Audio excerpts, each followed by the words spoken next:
এরকম কচু রান্না থাকলে আমার আর কিছুই লাগে না। দুপুরবেলা যদি এরকম গরম ভাতের সাথে কচুর শাক থাকে আর এক টুকরো লেবু, আর কি লাগে বলেন।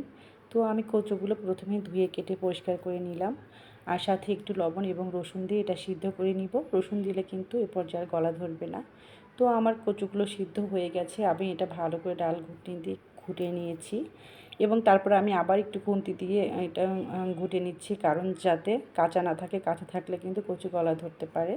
তো এই পর্যায়ে আমি একটা কড়াই তেল দিয়ে দিলাম এবং কিছু গোটা জিরে এবং কালো জিরে, শুকনো মরিচ, কাঁচা মরিচ, পেঁয়াজ দিয়ে আমি এগুলো একটু ভালো করে ভেজে নিব। পেঁয়াজটা খুব একটা লাল করার দরকার নেই, সফট হয়ে আসা পর্যন্ত পেঁয়াজগুলো সুন্দর করে ভেজে নেবেন। আর একটা কথা বলি, আমি কিন্তু এই রান্নাতে কোনো রকমের বাটা মশলা ইউজ করব না। আমার পেঁয়াজগুলো এখন ভাজা হয়ে গেছে এবং আমি এখন একটু হলুদের গুঁড়া, ধনিয়া গুঁড়া এবং একটু আপনার জিরার গুঁড়া দিয়ে এটা ভালো করে ভেজে নিব এবং সাথে ইলিশ মাছগুলো আবার দিয়ে দিলাম। ইলিশ মাছগুলো দিয়ে হালকা একটু পানি দিয়ে মাছগুলো কষিয়ে নিব। আর ইলিশ মাছগুলো আমি একটু ভেঙে দিচ্ছি, কারণ আমার কাছে এরকম ভেঙে দিলে ভালো লাগে খেতে। আর এই পর্যায়ে আমি সিদ্ধ করা কচু শাকগুলো দিয়ে দিচ্ছি।